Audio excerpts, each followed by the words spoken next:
एक पहाड़ी के नीचे रामगढ़ नाम का एक गांव था। गांव के सारे जानवर हरी घास खाने के लिए सुबह उसी पहाड़ी के ऊपर बसे जंगल में जाते और शाम होते होते घर वापस आ जाते थे। हर दिन की तरह लक्ष्मी नाम की एक गाय अन्य गायों के साथ उसी पहाड़ी के जंगल में घास खाने के लिए गई थी। वह हरी घास खाने में इतनी ज्यादा प्रसन्न थी कि वह कब एक शेर की गुफा के पास पहुंच गई, उसे पता भी नहीं चला। शेर अपनी गुफा में सो रहा था और वह पिछले 2 दिनों से भूखा भी था। जैसे ही लक्ष्मी शेर की गुफा के पास पहुंची, गाय की खुशबू से शेर की नींद खुल गई। वह शेर धीरे धीरे गुफा से बाहर आया और गुफा के बाहर गाय देखकर खुश हो गया। शेर ने मन ही मन सोचा कि आज उसकी 2 दिनों की भूख मिट जाएगी।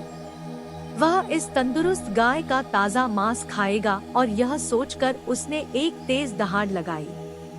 लक्ष्मी शेर की दहाड़ सुनकर डर जाती है। जब वह अपने आसपास देखती है तो वहां दूर दूर तक उसको कोई भी दूसरी गाय नहीं दिखी। जब वह हिम्मत करके पीछे मुड़ी तो उसे सामने शेर खड़ा हुआ दिखाई दिया। उस शेर ने लक्ष्मी को देखकर फिर से दहाड़ लगाई है और लक्ष्मी से कहा, मुझे 2 दिनों से कोई शिकार नहीं मिल रहा था, मैं भूखा था।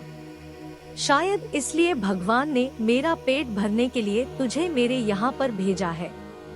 आज मैं तुझे खाकर अपनी भूख मिटा लूंगा। शेर की बात सुनकर लक्ष्मी डर जाती है। वह रोते हुए शेर से कहती है, मुझे जाने दो, मुझे मत खाओ। मेरा एक छोटा बच्चा है जो अभी सिर्फ मेरा ही दूध पीता है और उसे घास खाना अभी तक नहीं आया है। लक्ष्मी की बात सुनकर शेर हंसते हुए कहता है, तो क्या मैं अपने हाथ में आए शिकार को ऐसे ही जाने दूं? मैं तो आज तुझे खाकर अपनी 2 दिनों की भूख मिटाऊंगा। शेर के ऐसा कहने पर लक्ष्मी उसके सामने रोने लगी और विनती करते हुए कहती है कि आज मुझे जाने दो। मैं आज अपने बछड़े को आखिरी बार दूध पिला दूंगी और उसे बहुत सारा प्यारा करके कल सुबह होते ही तुम्हारे पास आ जाऊंगी। फिर तुम मुझे खा लेना और अपना भूखा पेट भर लेना। शेर लक्ष्मी की यह बात मान जाता है और धमकी देते हुए कहता है कि अगर कल तू नहीं आई तो मैं तेरे गांव आऊंगा, फिर तुझे और तेरे बेटे दोनों को खा जाऊंगा। लक्ष्मी शेर की यह बात सुनकर खुश हो जाती है और शेर को अपना वचन देकर गांव वापस चली जाती है। वहां से वह सीधे अपने बछड़े के पास जाती है, उसे दूध पिलाती है और बहुत सारा प्यार करती है।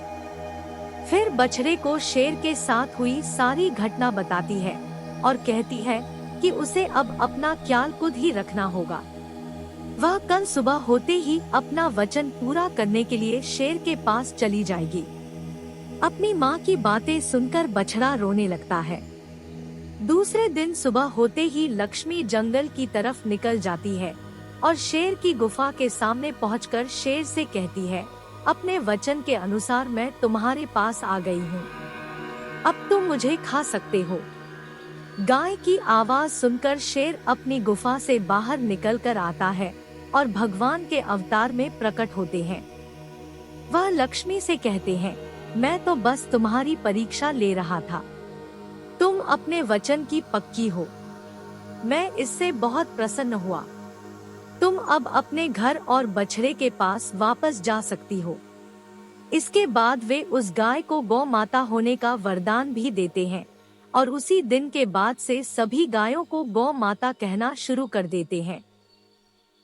कहानी से सीख, हमें जान की बाजी लगाते हुए भी अपने दिए हुए वचन को पूरा करना चाहिए। यही हमारे दृढ़ व्यक्तित्व को दर्शाता है।